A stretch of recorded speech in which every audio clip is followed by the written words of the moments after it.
আসসালামু আলাইকুম সকলকে। আশা করি আমরা সকলে ভালো রয়েছি। আজকে আমরা আলোচনা করব ভূগোল প্রথম পত্রের পঞ্চম অধ্যায় জলবায়ু উপাদান এবং নিয়ামক অধ্যায়। তোমরা সকলেই জানো যে বর্তমানে এইচএসসি 2025 সালের পরীক্ষা চলছে। এই পরীক্ষা উপলক্ষে আমাদের গ্রুপে ম্যারাথন ক্লাসও হচ্ছে। সেখানে তোমাদের বড় ভাইয়ারা যারা ইমিডিয়েট সিনিয়র আছে তারা কিন্তু পরীক্ষা দিচ্ছে। তোমরা 26-এ পরীক্ষা দিবা, সেই হিসেবে তোমাদেরও কিন্তু ম্যারাথন ক্লাসগুলো করলেও তোমরা অনেকটা উপকৃত হবা। আর তারপরেও তোমরা আমাদের নিয়মিত ক্লাসেও সবাই আছো, বলবো আশা করি তোমরা ম্যারাথন ক্লাসগুলো করো। ম্যারাথন ক্লাস করলে কী হবে, পুরা চ্যাপ্টারের উপরে তোমাদের বা পুরা মানে বইয়ের উপরে একটা ধারণা তোমরা পেয়ে যাবে আর কি। যেহেতু তোমরা আগামী বছর পরীক্ষা দিবা, সেহেতু এই বছরের একটা সাজেশন তোমরা যদি পেয়ে যাও তাহলে তোমরা কিন্তু ভালোভাবে প্রস্তুতি নিতে পারবা। ঠিক আছে, আমি দেখতে পাচ্ছি যে নূরজাহান ইসলাম রয়েছে, তাজামুল রয়েছে। ওকে, ওয়ালাইকুম আসসালাম। আমরা মেইন ক্লাসে চলে যাই।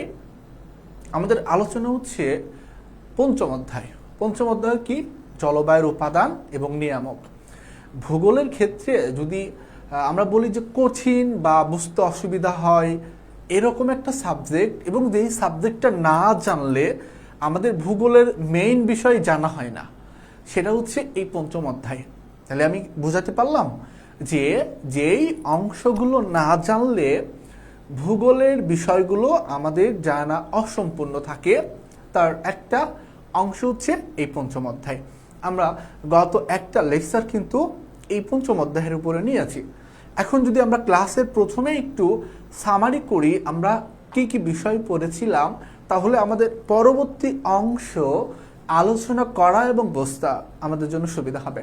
প্রথমে বলেছিলাম যে জলবায়ু বলতে কি বোঝায়, জলবায়ুর যে 5টা উপাদান রয়েছে সেই 5টা উপাদান কি কি, এই যে তাপমাত্রা, বায়ু প্রবাহ, বায়ুর চাপ, বায়ুর তাপ এবং বৃষ্টিপাত। তাহলে এই অংশগুলো কিভাবে পৃথিবীতে এক এক জায়গায় এক এক রকম বিরাজ করতেছে। আর যখনই পৃথিবীতে এই 5টা উপাদানগুলো একই জায়গায় একই বছর প্রায় 30-35 বছর থাকবে, তখন সেই অংশকে বা সেই জায়গায় একটা ইউনিক জলবায়ু অঞ্চলে পরিণত হয়, যেটা আমরা 6ষ্ঠ অধ্যায়ের ক্ষেত্রে জানবো। পৃথিবীতে আমরা 3টা জলবায়ু অঞ্চল সম্পর্কে, এবং আমরা আর কি কি পড়েছিলাম যে এই যে জলবায়ুর উপাদান, 5টা উপাদান আছে ঠিক আছে, কিন্তু এই জলবায়ুর উপাদানগুলো আবার বিভিন্ন আনুষঙ্গিক কারণে পরিবর্তন হয়। এগুলোকে বলা হয় জলবায়ুর নিয়ামক। এগুলোকে কি বলা হয়? জলবায়ুর নিয়ামক। নিয়ামকের কাজটা কি, যে এই জলবায়ু পরিবর্তনের ক্ষেত্রে কি কি বিষয় ভূমিকা রাখে। যেমন এই যে সূর্যের তাপ যে তির্যকভাবে কিরণ দেয়, পৃথিবীতে এক এক জায়গায় গাছের উচ্চতা রয়েছে, সমুদ্র পৃষ্ঠের উচ্চতা, আবার পৃথিবীর ঘূর্ণায়ন গতি, তারপরে এই যে পর্বত, তাহলে এইগুলোর ফলে একটা নির্দিষ্ট বায়ু প্রবাহর মাধ্যমে যে স্থানে জলবায়ুর একই রকম হওয়ার কথা ছিল, কিন্তু এই আনুষঙ্গিক বাধার কারণে সেখানে ভিন্ন একই জায়গায় ভিন্ন জলবায়ু বিরাজ করে। এইটার ফলেই কিন্তু স্থানীয় বায়ুর প্রভাব হয়। স্থানীয় বায়ুর কারণে কিন্তু এই ভিন্ন ধরনের জলবায়ু আমরা পেয়ে থাকি। আমরা এই পর্যন্ত পড়েছিলাম এবং আরো দেখেছিলাম কি পৃথিবীতে তাপমণ্ডল সম্পর্কে। আচ্ছা, এটা কি দেখতে খুবই ঝাপসা দেখাচ্ছে কিনা? এটা তো আমার মনে হচ্ছে ঝাপসা দেখাচ্ছে।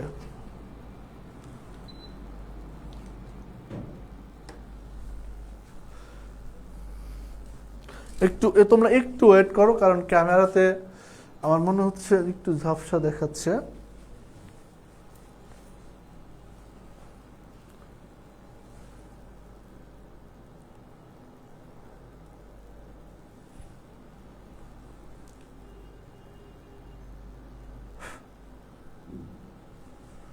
হয়তো বা এখনই শেষ হবে, কারণ এসি চলছে তো, এসির কারণে আর কি এইটা ক্যামেরাটা অনেক ঝাপসা হয়ে গিয়েছে।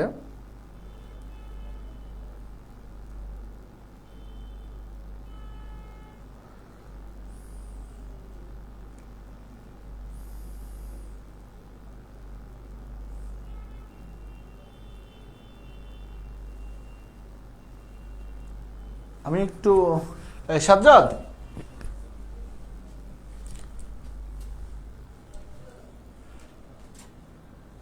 সাজ্জাদ ভাই,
সাউন্ড পাচ্ছে না? সাউন্ড ছিল তো, ছিল, হ্যাঁ, কিন্তু এখন পাচ্ছে না। এটা কি স্মার্ট? এটা তো স্মার্টফোনই তো আছে। কত টাকা? হ্যালো, হ্যাঁ, এখানে আসলে ছিল। হ্যাঁ, এই যে এখন এখন আসছে। পাচ্ছে না। এখন আসছে। এটা তো স্মার্টফোনে। ওকে, দেখো এখন সাউন্ড মেবি পাবে।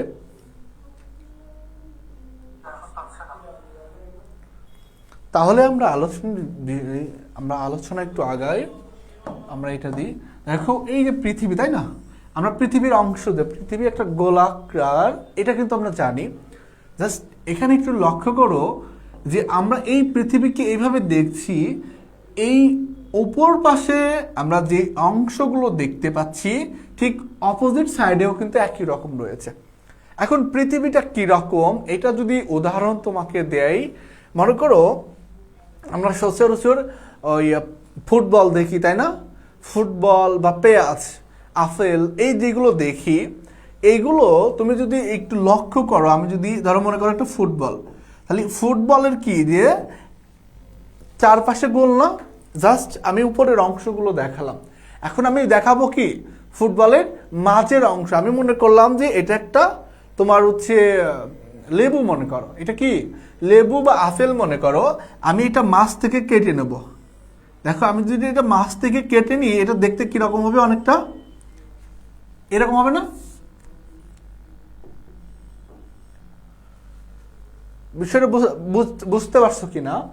আমি যদি ধরো এই যে ফুটবল বা যেটাই বলো না কেন গোলাকৃতির একটা অংশ, মাঝের অংশ যদি আমি কেটে নিই তাহলে দেখতে কিন্তু এই দেখো এরকম মনে হবে। এরকম যখন মনে হচ্ছে তাহলে এর মাঝে যে ফাঁকা জায়গা আছে এটা তো আমরা বুঝতেছি, তাই না?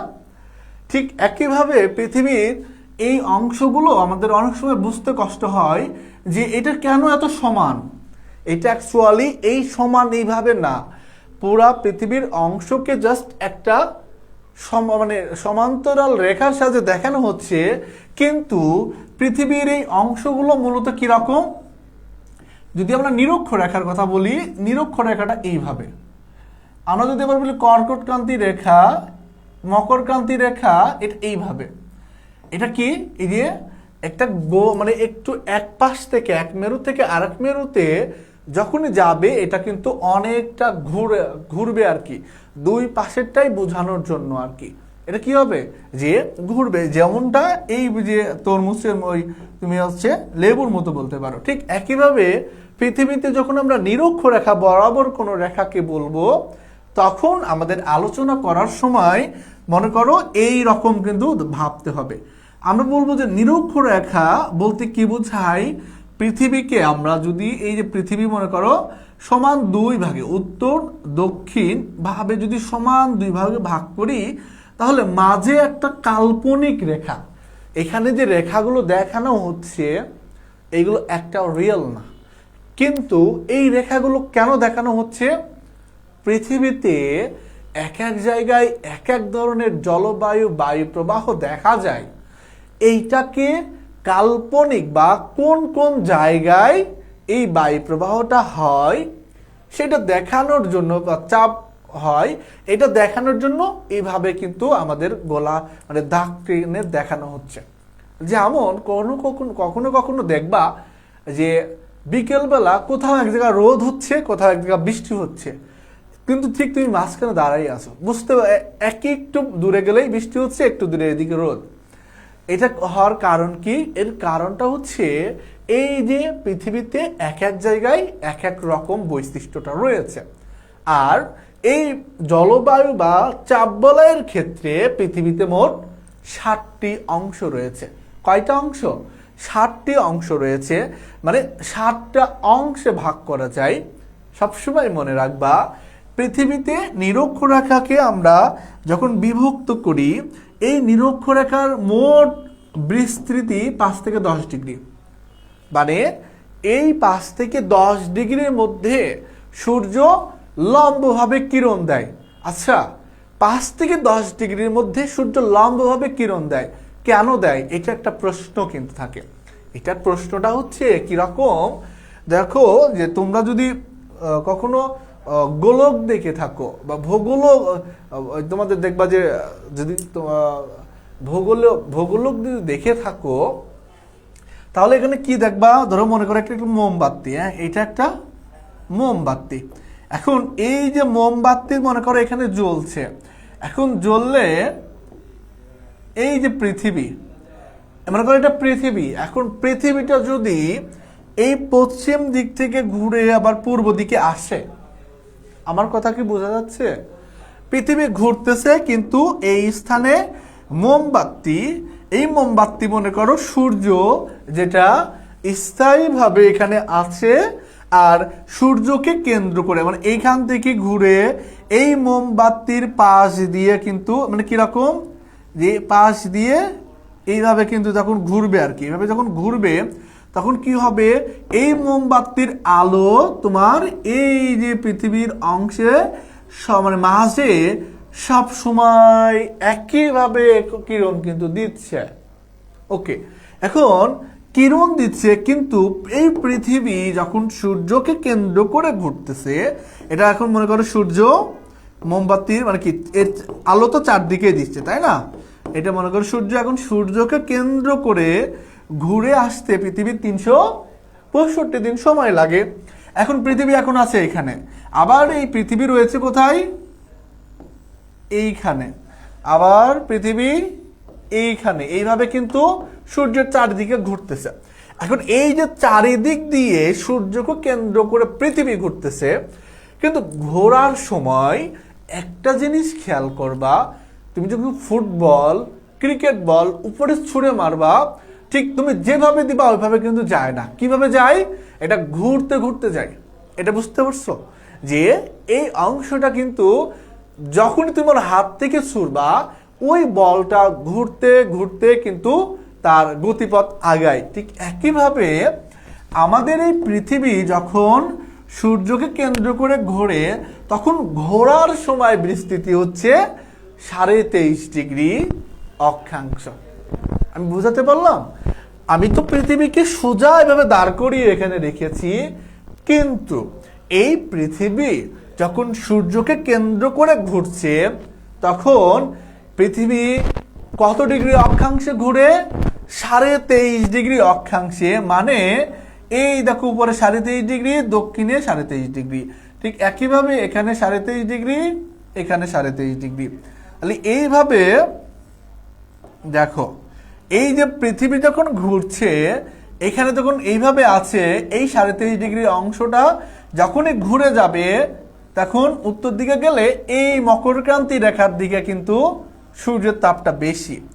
আবার পৃথিবী যখন ঘুরবে তখন এই যে কর্কটক্রান্তি রেখা, এইটা কিন্তু আবার দেখো এখানে অপোজিটে চলে গেল, একদম অপোজিটে চলে গেল, আবার এদিকে মনে করো আবার সামনে আসলো। ঠিক একইভাবে পৃথিবীতে এই যে সূর্যকে কেন্দ্র করে ঘোরার সময় পৃথিবীতে যখন পৃথিবীর অংশ উত্তর অংশ সূর্যের কাছাকাছি চলে আসে, পৃথিবীর উত্তর অংশ যখন সূর্যের কাছাকাছি চলে আসে তখন বলা হয় সূর্যের উত্তরায়ণ। আবার এই পৃথিবীর দক্ষিণ অংশ যখন সূর্যের কাছাকাছি চলে আসে তখন বলা হয় দক্ষিণায়ন। এখন সূর্যের কাছে যখন এই পৃথিবীর উত্তর অংশ আসবে তখন উত্তর দিকে সূর্যের তাপ বেশি পাবে, দক্ষিণ দিকে সূর্যের তাপ কিন্তু কম পাবে। এই জন্য উত্তর গোলার্ধে তখন উত্তরায়ণ হয়, তখন উত্তরায়ণের সময় উত্তর গোলার্ধে গ্রীষ্মকাল থাকে। আর যখন সূর্যের দক্ষিণায়ন ঘটে, সূর্য তখন এই মকরক্রান্তি রেখার কাছে প্রায় চলে আসে, তখন সূর্যের দক্ষিণায়ন এবং সূর্যের তখন এদিকে হচ্ছে উষ্ণমণ্ডল থাকে, মানে সে তোমার উষ্ণমণ্ডল থাকে আর কি। তাহলে গ্রীষ্মকাল থাকে আর কি। যখন সূর্য যেই গোলার্ধে যাবে তখন সেখানে গ্রীষ্মমণ্ডল, অপোজিট সাইডে তখন শীতকাল। ঠিক আছে, তাহলে উত্তর দিকে যখন গ্রীষ্মকাল, দক্ষিণ দিকে তখন শীতকাল। আবার সূর্যের যখন মকরক্রান্তি রেখার দিকে আসবে, মানে কি পৃথিবীর দুই মকরক্রান্তি রেখা যখন সূর্যের সম্মুখীন হবে এক কাছে, তখন এই দক্ষিণায়নের সময় এখানে হবে তোমার গ্রীষ্মকাল, অপোজিট সাইডে তখন শীতকাল। এইভাবে কিন্তু শীতকাল গ্রীষ্মকাল বুঝলাম। এখন এই যে শীতকাল গ্রীষ্মকাল ঋতু পরিবর্তন হচ্ছে, এই অংশগুলো সবই এই চাপ বলয়ের উপর ভিত্তি করে বায়ু প্রবাহ হয়, এটার উপরে নির্ভর করে। এখন দেখো নিরক্ষীয় নিম্ন চাপ বলয়, পৃথিবীতে এই বায়ু চাপ বলয় মানে বা চাপ বলয়কে কয়টা অংশে ভাগ করা হচ্ছে, 3টি অংশে ভাগ করা হচ্ছে, 7টি অংশে ভাগ করা হচ্ছে। প্রথম অংশ নিরক্ষীয় নিম্নচাপ বলয়, দ্বিতীয় অংশ উপক্রান্তীয় উচ্চচাপ বলয়। এই দুইটা অংশ একই রকম, মোট তিনটা গেল। চতুর্থ অংশ উপমেরু বা উপমেরুবৃত্তীয় নিম্নচাপ বলয়, উপমেরু নিম্নচাপ বলয়। তারপরে ষষ্ঠ হচ্ছে সুমেরু উচ্চচাপ, কুমেরু উচ্চচাপ। এই 7টি। তাহলে আমরা পৃথিবীতে বায়ুচাপ বলয় কয়টা পেলাম? 7টি পেলাম। এখন এই 7টির বিস্তৃতি, এর মধ্যে আর কি কি বৈশিষ্ট্য রয়েছে আমরা এখন এগুলো দেখব। তাহলে আমরা এই যে পৃথিবীতে যখন আমরা নিম্নচাপ বলয়ের দিকে যাব তখন কি হবে? এই স্থানে সূর্যের তাপটা বেশি থাকবে। এই স্থানে সূর্যের তাপটা কি থাকবে? বেশি থাকবে। কেন বেশি থাকবে? কারণ নিরক্ষরেখা বরাবর সূর্যের তাপ সবসময় এই দেখো লম্বভাবে কিরণ দিতে থাকে। এই জন্য এই স্থানের দিন রাতের পার্থক্য হয় না। নিরক্ষরেখা বরাবর পৃথিবীতে 5 থেকে 10 ডিগ্রি অক্ষাংশ বরাবর এখানে দিন যদি 12 ঘন্টা হয়, রাতও 12 ঘন্টা।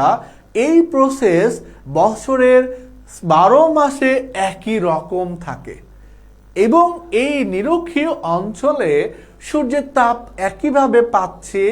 এই কারণে এখানে নিম্নচাপ কাজ করে। নিম্নচাপ হলে কি হয়? সূর্যের তাপ বেশি হয়। এই স্থানে যেই তোমার সমুদ্র রয়েছে, সমুদ্র থেকে পানিগুলো বাষ্প হয়ে এখানে মেঘ হয় এবং এই মেঘগুলো একই দিনে যখন সূর্যের তাপটা একটু বিকেল বেলা হয়, সূর্যের তাপটা যখনই কমে তখনই আবার সেখানে পরিচালন প্রক্রিয়ায় বৃষ্টিপাত হয়। ওকে, তাহলে নিরক্ষীয় নিম্নচাপ বলয়ের অংশটা আমরা বুঝলাম।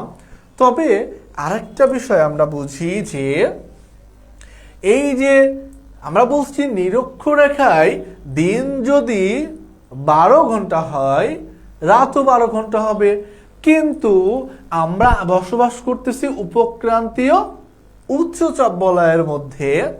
এই স্থানে তো কখনো রাত বড়, কখনো দিন বড়। 23শে সেপ্টেম্বর, 22শে ডিসেম্বর এই তারিখগুলো অবশ্যই আমরা জানি। এখন এইগুলো হওয়ার কারণ কি? দেখো, এই পৃথিবী তো একদম একদম তোমার বৃত্তের মতো না, কিছুটা হলেও কিন্তু চ্যাপ্টা, তাই না? এই চ্যাপ্টার কারণে পৃথিবী যখন ঘুরে তখন কোনো একটা সময় উত্তর অংশ একটু হেলে পড়ে, আবার আর এক জায়গায় কি হয়? দক্ষিণ অংশ হেলে পড়ে। তাহলে এই যে সূর্যের দিকে পৃথিবীর একটা অংশ একটু বেশি যখন হেলে পড়বে তখন সূর্যের আলো, এই মনে করো উত্তর অংশ যদি সূর্যের দিকে বেশি হেলে পড়ে উত্তর অংশে, তখন দিনটা বড় হয়ে যায় এবং দক্ষিণ অংশের রাতটা তখন ছোট হয়ে যায়। দিন এবং রাত তখনই সমান হবে যখন সূর্য একটা নির্দিষ্ট জায়গায় এই অংশ সমানভাবে কিরণ পাচ্ছে, কিন্তু উপরের অংশগুলো তো সমানভাবে কিরণ পাচ্ছে না। এই কারণে কিন্তু যখন বলবা যে একসময় দেখবা যে বলবে যে 23শে জুন সবচেয়ে বড় দিন কেন আর কি, এইটার হওয়ার কারণটা হচ্ছে যখন সূর্য উত্তরায়ণ ঘটে, এই কর্কট ক্রান্তি রেখার কাছে সূর্যের তাপটা বেশি থাকে, তখন সূর্যের আলো এখানে সবচেয়ে বেশি থাকে বলে দিন সবচেয়ে বড় হয়, রাত সেখানে ছোট হয় আর কি। তাহলে আমরা এই নিরক্ষীয় অঞ্চলের কিছু বৈশিষ্ট্যের কথা বুঝলাম এবং নিরক্ষীয় নিম্নচাপ বলয়ে নিম্নচাপ কেন হলো আমি কিন্তু এটাও বলে দিছি যে এই কারণে এখানে নিম্নচাপ, সূর্যের তাপটা বেশি, আর সূর্যের তাপ যেখানে বেশি বা যেখানে তাপটা বেশি এইটার ফলে এই স্থানে কিন্তু তোমার নিম্নচাপ কাজ করে।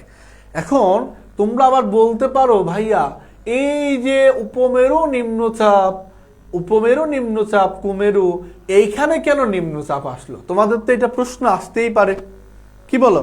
তোমাদের তো এই প্রশ্ন তো হতেই পারে যে এই যে প্রায় এখানে 60 ডিগ্রি, 60 থেকে 65 ডিগ্রি, তাই না? 60 থেকে 65 ডিগ্রি অক্ষাংশের এখানে আবার নিম্নচাপ কেন হলো? এই প্রশ্ন কিন্তু তোমাদের সবসময় থাকবে। কারণ এখানে নিম্নচাপ হয় এই কারণে যে পৃথিবী যে দ্রুত গতিতে হাঁটছে। তোমরা যদি একটু লাটিমের দিকে তাকাও, যে লাটিমের যে এটা একটা গাড়ির কথাই মনে করো, একটা গাড়ি ধরো, মনে করো যে একটা গাড়ি, এটা একটা চাকার অংশ, এটা হচ্ছে বেরাইং অংশ। তাহলে এই যে চাকা এবং এই বেরাইং, তাহলে এইটা যখন ঘুরবে এই অংশটা টোটাল যদি আমি বড় করি এত বড় হবে, আর এই বেরাইংকে যদি বড় করে এইটুক, তাহলে এতখানি জায়গা একবার ঘুরে আসতে গেলে যে সময় লাগে, এইটুক একবার ঘুরে আসতে তার থেকে কিন্তু কম সময় লাগে। এই কারণে পৃথিবীর এই যে উপমেরু, এখানে উপমেরু বৃত্তের এই অংশে পৃথিবীর এই অংশের ঘূর্ণয়ন গতি সবচেয়ে বেশি। পৃথিবীর এই অংশে ঘূর্ণয়ন গতি সবচেয়ে বেশি, আর পৃথিবীর এই অংশে ঘূর্ণয়ন গতির বেশি থাকার কারণে এই স্থানে অনেকটা তাপ সঞ্চিত হয়। একটা জিনিস মনে রাখবা, দেখবা যে কোনো বস্তু যত দ্রুত ঘোরানো যাবে ওই বস্তুর মধ্যে তাপ উৎপন্ন হয়। আমরা কি এটা বুঝতে পারছি? যখন কোনো বস্তু অতিরিক্ত ঘুরবে তখন ওই বস্তুর ভিতরে একটা তাপ কিন্তু উৎপন্ন হয়। এই তাপ যখনই কিন্তু উৎপন্ন হবে তখন কিন্তু তোমার এই স্থানে নিম্নচাপ বিরাজ করে। একটা বিষয় মনে রাখবা, গুমোট আবহাওয়া বলে একটা নাম আছে। দেখো, তোমাদের যদি কখনো অভিজ্ঞতা হয় যে দেখবা কোথাও বাতাস নাই, রোদও নাই, কিন্তু এত গরম লাগতেছে, সেটা তুমি অনুভব করতে পারো। কি রকম? তুমি যদি সমুদ্রের উপকূলে যাও, তুমি দিনের বেলায় দেখছো গরম, মেনে নিলা, কিন্তু রাতের বেলাও দেখবা যে ওই স্থানে গরম অনুভূত হচ্ছে। কেন অনুভূত হচ্ছে জানো?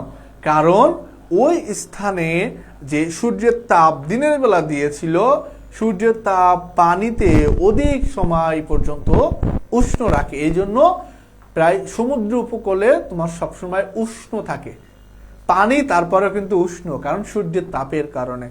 আর পৃথিবীর ঘূর্ণয়ন গতির কারণে উপমেরুতে নিম্নচাপ বিরাজ করে।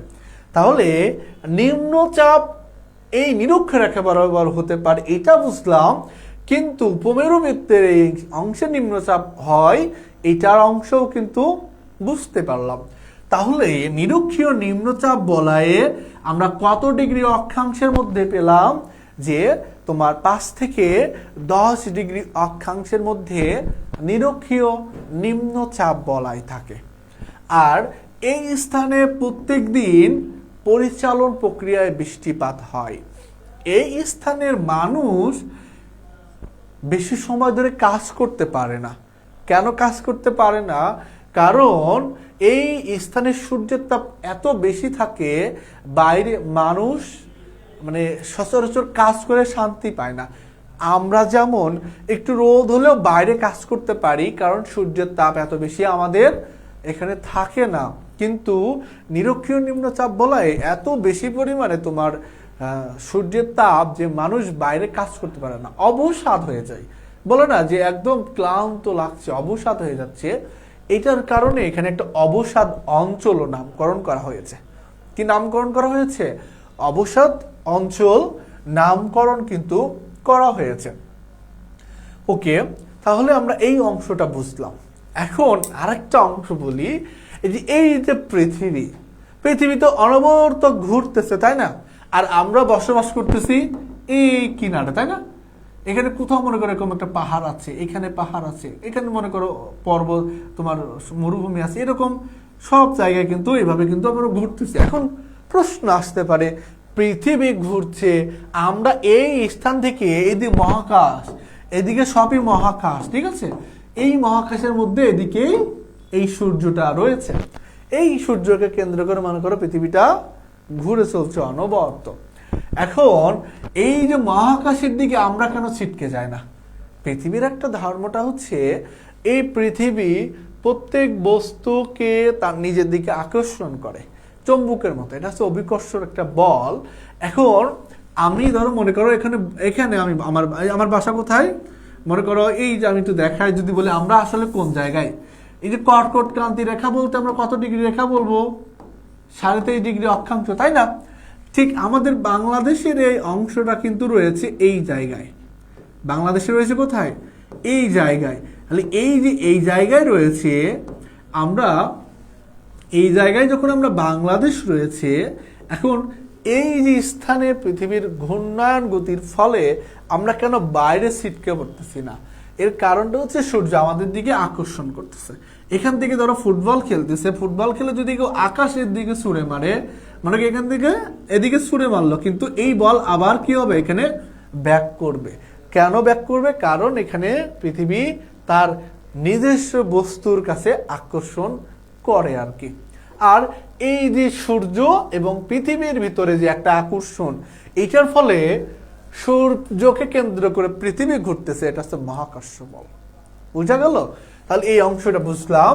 এখন আমরা আরেকটা ইন্টারেস্টিং পয়েন্ট আমরা দেখব, যে প্রশ্ন যদি করা হয় পৃথিবীতে মরুভূমি অঞ্চল কেন উপক্রান্তীয় উচ্চচাপ অঞ্চলে বেশি? পৃথিবীতে মরুভূমি কেন উপক্রান্তীয় উচ্চচাপ অঞ্চলে দেখা যায়? আচ্ছা, তোমরা যারা ক্লাস করছো, যদি এই প্রশ্ন করা হয় যে পৃথিবীতে এই উপক্রান্তীয় উচ্চচাপ অঞ্চল কেন দেখা যায়, এটা কি বলতে পারবা? দেখো, আমি তোমাদের একটু বোঝাই। এই যে নিরক্ষরেখা, এই নিরক্ষরেখার উত্তরে কিন্তু স্থলভাগের পরিমাণ বেশি। নিরক্ষরেখার উত্তরে স্থলভাগের পরিমাণটা কিন্তু বেশি। এই স্থলভাগের পরিমাণটা বেশি থাকার কারণে এই স্থলভাগের উপরে বায়ু প্রবাহ হওয়ার সময় বাধা প্রাপ্ত হয়ও বেশি। আর দক্ষিণ গোলার্ধ দিয়ে এদিকে সবই কিন্তু সমুদ্র, এদিকে অধিকাংশ সবই সমুদ্র। দেখো, আফ্রিকা এবং তোমার দক্ষিণ আমেরিকা মহাদেশ, ভারত মহাসাগর, এর নিচে সবই কিন্তু সমুদ্র। এই যে সমুদ্র থাকার ফলেও এই স্থানে উচ্চচাপ কাজ করতেছে কেন? এখন দুইটা, এখানে উপক্রান্তীয় উচ্চচাপ অঞ্চল কর্কটীয় রেখা বরাবর, উপক্রান্তীয় উচ্চচাপ অঞ্চল মকরীয় অঞ্চল। এই দুইটা অংশের মধ্যে কিছুটা পার্থক্য আছে, যদিও এটা একই বৈশিষ্ট্যের। কি কি পার্থক্য আমরা একটু সেটা দেখি।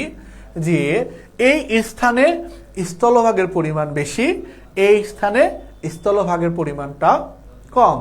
এই স্থানে যখন বায়ু প্রবাহ হয়, প্রায় শশা করে বায়ু প্রবাহিত হতে পারে, কিন্তু এই স্থানে বাধা পায়, কারণ স্থলভাগ রয়েছে এই কারণে। এখন মেইন কথা, এই যে উপক্রান্তীয় উচ্চচাপ অঞ্চলে কেন তোমার এটা কত ডিগ্রি? তোমার মোট বিস্তৃতিটা হচ্ছে তোমার 25 থেকে মনে করো 35, 25 থেকে 35 ডিগ্রি। এখানে 25 থেকে 35 ডিগ্রির মধ্যে এই উপক্রান্তীয় উচ্চচাপ অঞ্চলটা রয়েছে। এখন এই যে হওয়ার ফলে এই স্থানে কি হয়, যে বিজ্ঞানী ফেরেল একটা সূত্র দিয়েছিলেন যে বায়ু প্রবাহ যখন হয় তখন বায়ু কি হয়, যে উত্তর গোলার্ধে বায়ু প্রবাহ জাস্ট শুধু এটা কি হয়, উত্তর গোলার্ধে এইভাবে ডান দিকে বেঁকে যায়। মানে কি, বায়ুটা কিভাবে চলে,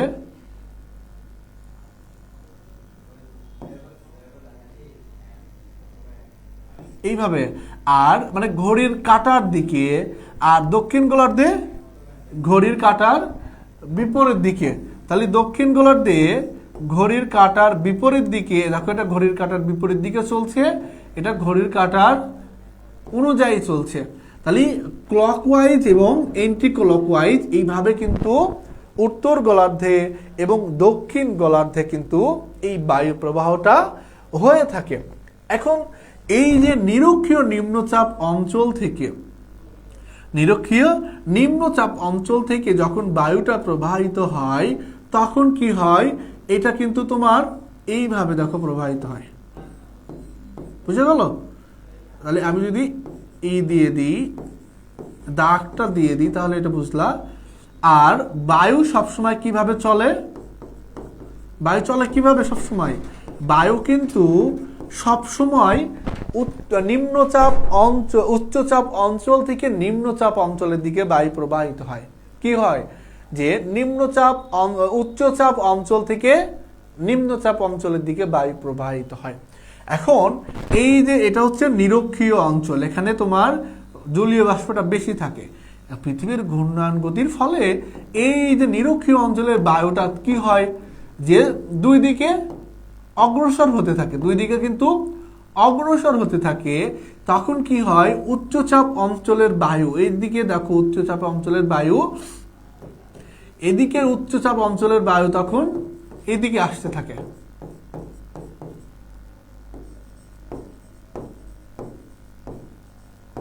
দেখো যে উচ্চচাপ অঞ্চলের বায়ু তখন কি হয়, যে নিম্নচাপ অঞ্চলের দিকে যখনই আসতে থাকে, তখন এই যে নিম্নচাপ অঞ্চলের ভিতরে উষ্ণ বায়ু রয়েছে না, উষ্ণ জলবায়ু রয়েছে না, আর উচ্চচাপ বায়ুর মধ্যে শীতল বায়ু রয়েছে। এই যে নিম্নচাপের উষ্ণ বায়ু, উচ্চচাপের শীতল বায়ু, এইগুলো চলার সময় এই যখন উপর দিয়ে যখন যায়, তখন এই শীতল বায়ু এবং উষ্ণ বায়ু এই স্থানে এসে কি হয়ে যায়, ভ্যানিশ হয়ে যায়, স্থানে এসে ভ্যানিশ হয়ে যায়। তাহলে দেখো একটা বিষয়, তুমি একটা একদম উত্তপ্ত কোনো জিনিসে যদি কিছু পানি দাও, তাহলে কি হবে, উত্তপের ওই অংশ কি হবে, ঠান্ডা পানিকে শুষে নিবে না, তাপমাত্রা সমতল করে দিবে। ঠিক একইভাবে এই নিম্নচাপের বায়ু যখন পৃথিবীর ঘূর্ণায়ন গতির ফলে উত্তর দিকে অগ্রসর হচ্ছে, আবার একটা অংশ দক্ষিণ দিকে আসছে, আসার সময় শীতল বায়ু এই উষ্ণ বায়ু একত্রে মিলিত হয়ে এটা একদম বায়ু শূন্য হয়ে যায়। বিষয়টা বোঝা গেল? কি হয়ে যায়, নিরক্ষীয় অঞ্চলের বায়ু যখন উত্তর দিকে যাচ্ছে, আবার যখন দক্ষিণ দিকে আসছে, এই অংশে শীতল বায়ুর সাথে সংমিশ্রণে বায়ুটা ভ্যানিশ হয়ে যায়। বায়ু যখনই এখানে ভ্যানিশ হয়ে যায়, আর বায়ু যখন ভ্যানিশ মানেই তোমার জলবায়ু নাই। যখন তোমার জলবায়ু নাই, তুমি কি বৃষ্টিপাত কিভাবে নিয়ে আসবা? বৃষ্টিপাত হয় তো জলবায়ুর কারণে, জলবায়ুর মাধ্যমে মেঘ সৃষ্টি হয়, মেঘের থেকে বৃষ্টিপাত। ঠিক একইভাবে এই অংশে তোমার এই উষ্ণ বায়ু শীতল বায়ু একত্রে মিলিত হয়ে বায়ু শূন্য হওয়ার ফলে এই স্থানে আর এত বৃষ্টিপাত হয় না, যে পরিমাণ হওয়ার প্রয়োজন সেরকম হয় না। এই কারণে পৃথিবীর যে আফ্রিকা মহাদেশ দেখবা যে তোমরা 25 থেকে 35 ডিগ্রি অক্ষাংশের মধ্যে পৃথিবীতে বড় বড় মরুভূমি রয়েছে। পৃথিবীতে বড় বড় মরুভূমি কোথায় রয়েছে? এই 25 থেকে 35 ডিগ্রি অক্ষাংশের মধ্যে। কারণ এই অংশে সূর্যের তাপ তোমার মানে সূর্যের তাপটা বেশি, কিন্তু জলবায়ুটা এই স্থানে পায় না। বিষয় বোঝা গেল যে জলবায়ু কেন পায় না? কারণ শীতল স্রোতে, শীতল বায়ুর মাধ্যমে এই উষ্ণ স্রোতটা ভ্যানিশ হয়ে যায়। তাহলে এই অংশটা আমরা বুঝতে পারলাম যে বড় বড় মরুভূমিগুলো উপক্রান্তীয় উচ্চচাপ অঞ্চলের মধ্যে রয়েছে। তারপরে উপমেরু নিম্নচাপ অঞ্চল, এটা তো আমি আলোচনাই করলাম যে উপমেরু নিম্নচাপ অঞ্চল কিভাবে সৃষ্টি হলো। যে এইটার বিস্তৃতি হচ্ছে 60 থেকে 65 ডিগ্রির মধ্যে আমরা ধরতে পারি। এইটাও একই সাথে ধরা যায় যে 60 থেকে 65, কারণ দুই মেরু সবই নামগুলো একই রকম। এখন এখানে নিম্নচাপ কেন বলা হলো? যে পৃথিবীর ঘূর্ণায়ন গতি এই স্থানে সবচেয়ে বেশি ক্রিয়া করে, এই কারণে এই স্থানে কিছু তাপ সঞ্চিত হয় এবং এখানে একটা নিম্নচাপ কাজ করে। আর সুমেরু উচ্চচাপ, কুমেরু উচ্চচাপ, এখানে সূর্যের তাপ তেমন পাই না, এই কারণে সারা বছর এখানে বরফ থাকে। এখানে সারা বছর বরফ থাকে জন্য এখানে সব পানি বরফ আবৃত রয়েছে। তাহলে আমরা এই যে পৃথিবীতে যে চাপ বলয়ে বিভক্ত করা হয়েছে, এটা 7টি অংশে আমরা বুঝলাম। এখন আমরা যদি আরো একটু বিস্তারিত আলোচনা করি, তাহলে আমরা এই অংশের আলোচনাটা আর একটু ক্লিয়ার হওয়ার চেষ্টা করব। আর আমরা যারা ক্লাস করছি, যদি আমাদের বুঝতে কষ্ট হয়, কারণ তোমরা এই ক্লাসগুলো আগে পাও না, এই জন্য আমি আরো বেশি সময় নিয়ে সব বিষয় এখানে ইনক্লুড করার চেষ্টা করতেছি। তোমাদের যদি প্রশ্ন থাকে যে বুঝতেছো না, অবশ্যই কিন্তু তোমরা আমাকে বা কমেন্টে জানাবা যে এটা আবার বল, ঠিক আছে? তাহলে নিরক্ষীয় নিম্নচাপ বলয়ের আমি রিভিশন দিব এখন। ওটা তো আমি এক চিত্রের মাধ্যমে পুরো 7টা বায়ুচাপ বলয় আলোচনা করলাম, আমি এখন একটু রিভিশন দিব, তোমরা একটু পারলে খাতায় নোট করে নিও।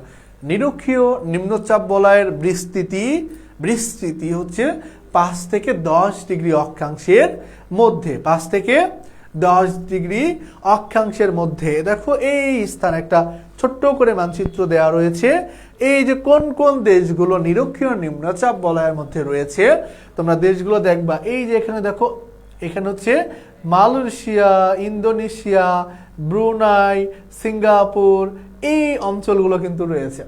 এই দেখো এখানে আফ্রিকার কঙ্গো, এখানে আমি তো জানি, তোমরা এটা একটু মানচিত্র দেখে নিবা কোন কোন দেশগুলো রয়েছে।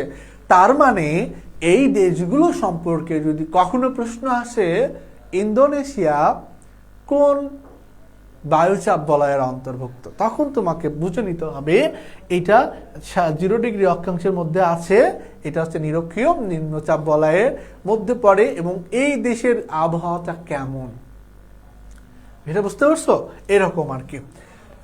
তাহলে আমরা এই বিষয়টা একটু বুঝতে পারলাম। তাহলে কিছু বৈশিষ্ট্য একটু দেখি। দেখো, নিরক্ষীয় অঞ্চলে সূর্য সারা বছর লম্বভাবে কিরণ দেয়।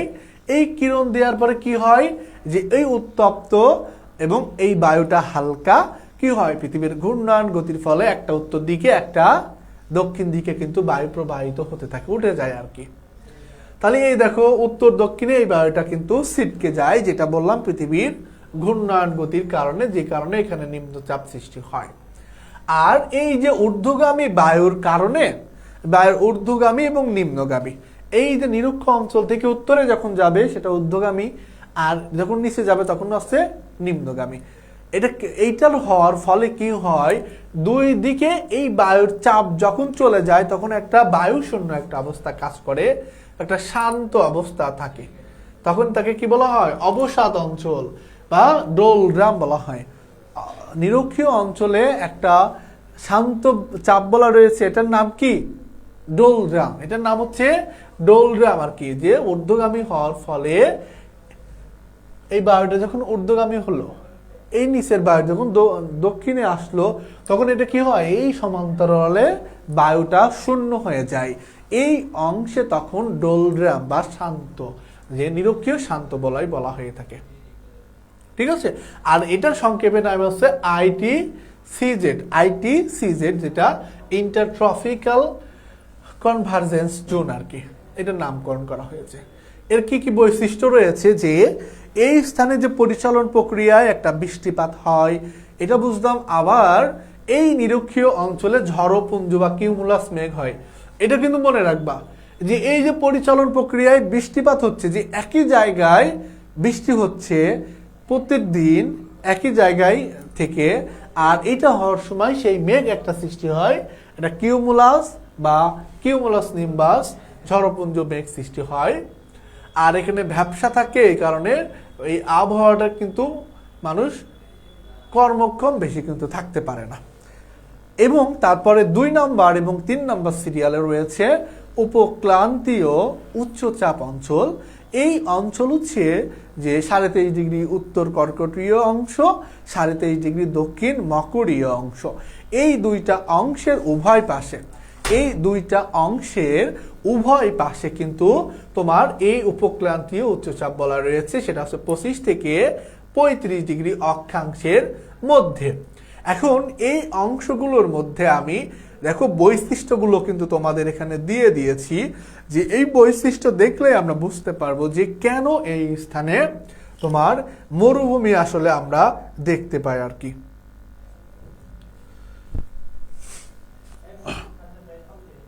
দেখো এই যে শীতল এবং শুষ্ক বায়ু, শীতল বায়ু উত্তর দিক থেকে আসছে, শুষ্ক বায়ু হচ্ছে নিরক্ষরেখা থেকে যাচ্ছে, এই দুইটার ফলে এখানে বৃষ্টিহীন হয় এবং এর ফলে এখানে মরুভূমি কিন্তু আমরা দেখতে পাই আর কি। ওকে,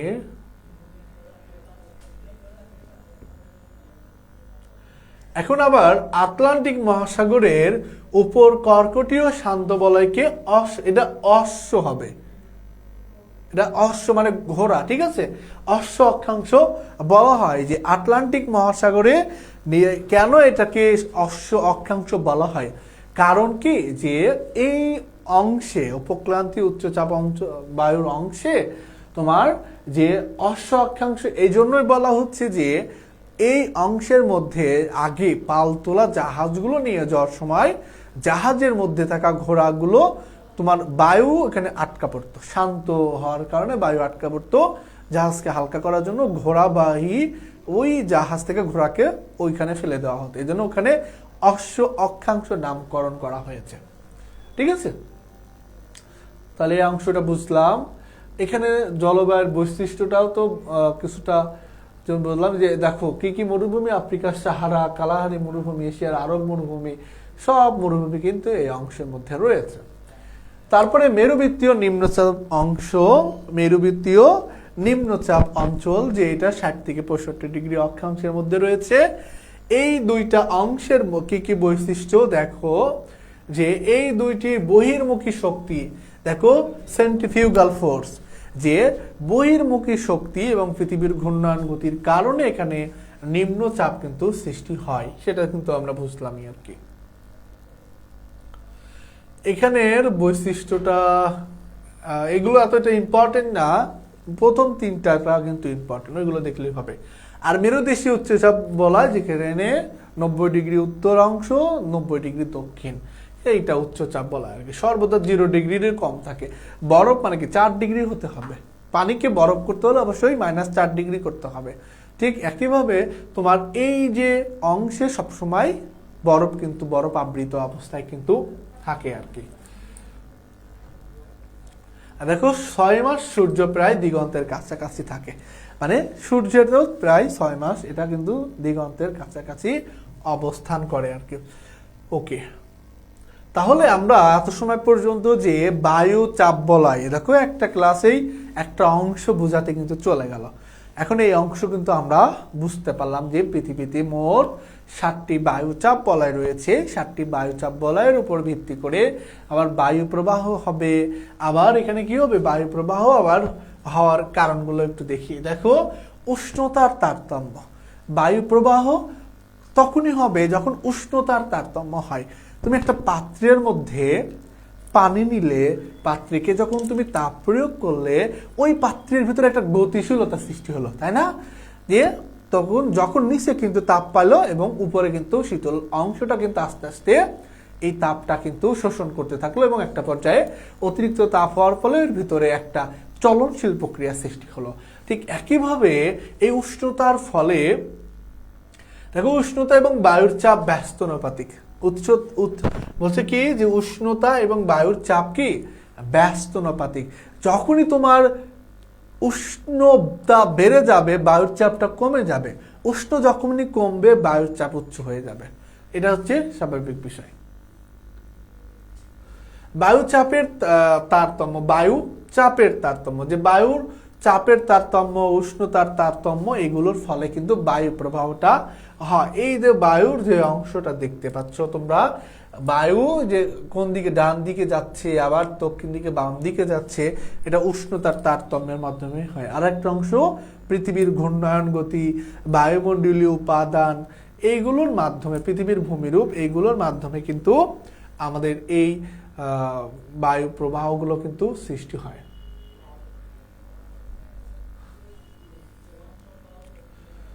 এখন এই বায়ু প্রবাহের যে শ্রেণীবিভাগ রয়েছে, বায়ু প্রবাহের শ্রেণীবিভাগ, এই বায়ু প্রবাহের শ্রেণীবিভাগ কিভাবে সৃষ্টি হয় আমরা একটু সেগুলো দেখি। দেখো এই যে ঋতু ভেদে, অঞ্চল ভেদে বায়ু প্রবাহের শ্রেণীবিভাগ কিন্তু পরিবর্তন হয়। এগুলোর উপর ভিত্তি করে মোট 4 প্রকারের বায়ু প্রবাহ শ্রেণীবিভাগ নেওয়া হয়েছে: নিয়ত বায়ু, স্থানীয় বায়ু, মৌসুমী বায়ু, সাময়িক বায়ু এবং অনিয়মিত বায়ু। আমরা এই অংশের আলোচনা আগামী ক্লাসে করি। তোমাদের একটা পড়া দিই, সেটা হচ্ছে আজকে যেটা আলোচনা করলাম বায়ুচাপ বলয়। এই বায়ুচাপ বলয়ের যত সৃজনশীল প্রশ্ন আছে তোমরা এটা সলভ করবা, ঠিক আছে? এটা সলভ করবা, তাহলে তোমরা এইটা সম্পর্কে আরো একটু ধারণা পেলে পরবর্তী অংশ একদমই বোঝা সহজ হবে। এই যে নিয়ত বায়ু, ওই যে সারা বছর পৃথিবীতে বায়ুচাপ বলয় অনুসরণ করে যেদিকে বায়ু প্রবাহিত হয়, ঠিক সেই অংশের বায়ুকে বলা হয় নিয়ত বায়ু।